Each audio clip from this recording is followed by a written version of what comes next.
وما كان صلاتهم عند البيت إلا مكاء وتسديا فذوقوا العذاب بما كنتم تكفرون.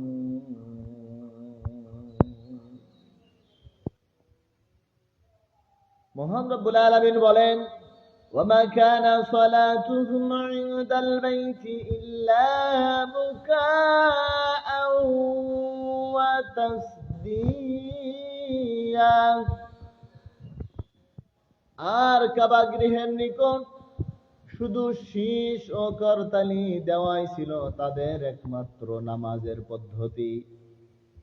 ফাযুকুল আযাবা বিমা কুনতুম তাকফুরুন। সুতরাং তোমরা শাস্তি ভোগ করো অবিশ্বাসের জন্য।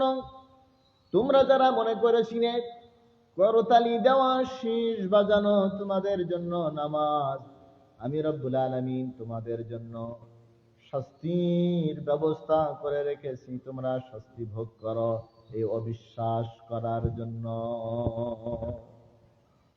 রব্বুল আলামিন বলেন, ইন্নাল্লাযীনা কাফারু ইউনফিকুনা আমওয়ালাহুম লিয়াসুদ্দু আন সাবিলিল্লাহ فسينفقونها ثم تكون عليهم حسرة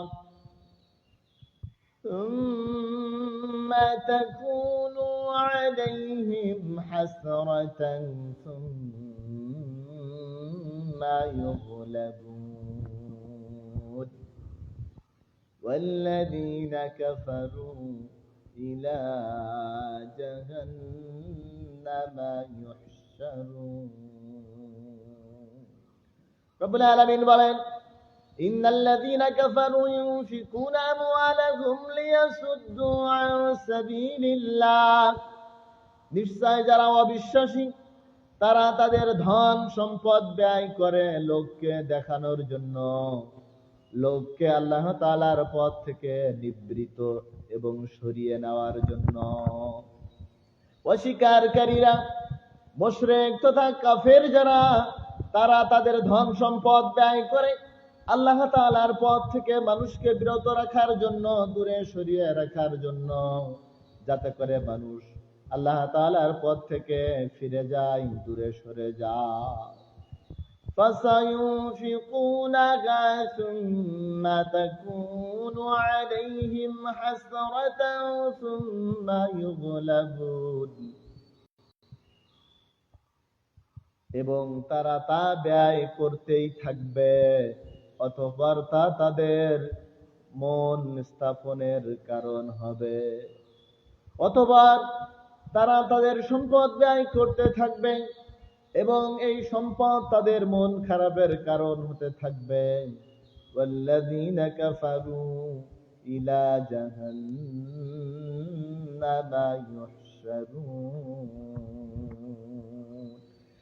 এরপর তারা পরাভূত হবে এবং কাফেরদের জন্য জাহান্নামে শাস্তিতে, কাফেরদের জন্য জাহান্নামে শাস্তির ব্যবস্থা করা হয়েছে এবং তাদের সকলকে জাহান্নামে একত্রিত করা হবে।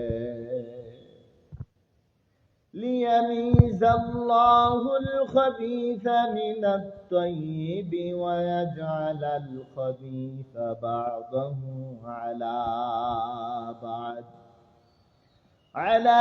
বা'দিন ফায়ারকুমাহু জামিআন ফায়াজআলাহু ফি জাহান্নাম উলাইকা হুমুল খাসিরুন। রব্বে কারীম আল্লাহ তাআলা বলেন, লিয়ামিযাল্লাহুল খাবীসা মিনাত তাইয়্যিবি ওয়া ইয়াজআলাল খাবীসা বা'দাহু আলা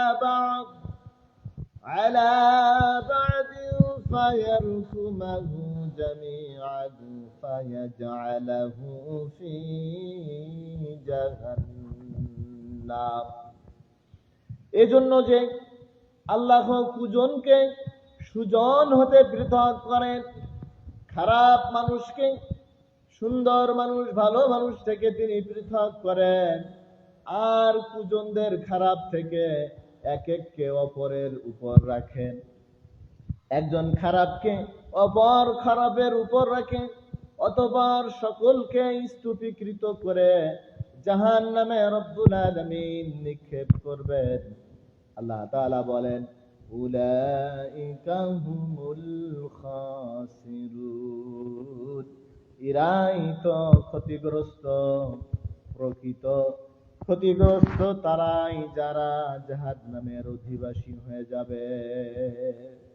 আল্লাহ তাআলা খারাপ হতে ভালোকে পৃথক করবেন, আবার একজন খারাপকে অপর খারাপ ব্যক্তির উপর স্থাপন করবেন, অতঃপর সকল খারাপকে একত্রিত করে জাহান্নামে নিক্ষেপ করবেন। রব্বুল আলামিন বলেন, এই যে জাহান্নামীরাই হলো প্রকৃত ক্ষতিগ্রস্ত। রব্বুল আলামিন বলেন, কুল্লিল্লাযীনা কাফারু ইয়ানতাহু ইউগফার লাহুম মা قد سلف وإن يعودوا فقد مضت سنة الأولين।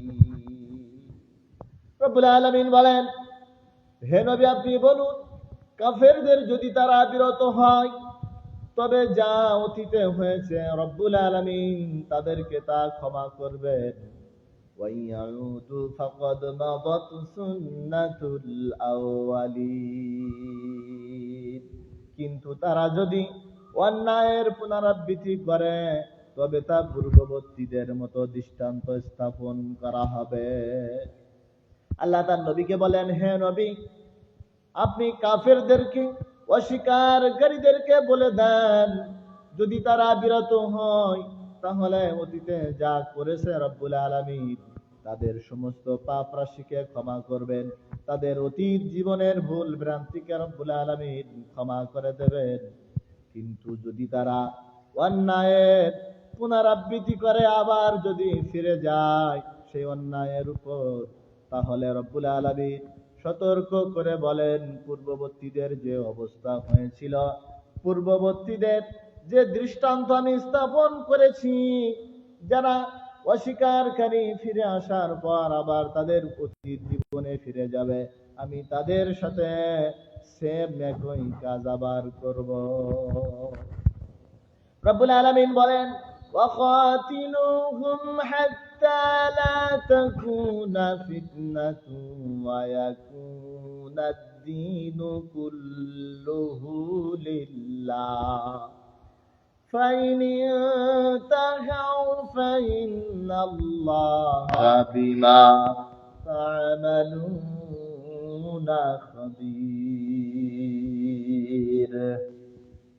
রব্বুল আলামিন বলেন, وقاتلهم حتى لا تكون فتنة ويكون الدين كله لله। তোমরা তাদের বিরুদ্ধে জিহাদ করো যতক্ষণ না তারা ফিতনা থেকে দূরে সরে আসে এবং আল্লাহ তাআলার ধর্ম সামগ্রিকভাবে প্রতিষ্ঠিত হয়। রব্বুল আলামিন বলেন, তোমরা তাদের বিরুদ্ধে যুদ্ধ করো যতক্ষণ না পর্যন্ত এ জমিন থেকে, এ সমাজ রাষ্ট্র থেকে ফিতনা দূর না হয় এবং আল্লাহ তাআলার ধর্ম সামগ্রিকভাবে প্রতিষ্ঠিত না হয়। রব্বুল আলামিন বলেন, فَإِنِ انْتَهَوْا فَإِنَّ اللَّهَ بِمَا تَعْمَلُونَ بَصِيرٌ। যদি তারা বিরত হয় তবে আল্লাহ তাআলা তাদের কার্যকলাপ লক্ষ্য করেন। রব্বুল আলামিন তাদের জীবনের কর্মকাণ্ডকে তিনি দেখেন। রব্বুল আলামিন বলেন, وَإِن تَوَلَّوْا فَاعْلَمُوا أَنَّ اللَّهَ مَوْلَاكُمْ نِعْمَ নি'মাল মাওলা ওয়া নি'মান নাসীর ওয়া ইন তাওয়াল্লাউ ফা'লামু আন্নাল্লাহা মাওলাকুম আর যদি তারা মুখ ফিরায় তবে জেনে রাখো যে আল্লাহ তাআলা তোমাদের অভিভাবক নি'মাল মাওলা ওয়া নি'মান নাসীর অভিভাবক তিনি উত্তম অভিভাবক এবং কতই উত্তম সাহায্যকারী যদি তারা তোমাদের থেকে মুখ ফিরিয়ে নেয় তবে জেনে রাখো আল্লাহ তাআলা তোমাদের অভিভাবক হিসাবে আছে আর অভিভাবক হিসাবে আল্লাহ তাআলা কতই না উত্তম এবং সাহায্যকারী তিনি সর্বোত্তম সাহায্যকারী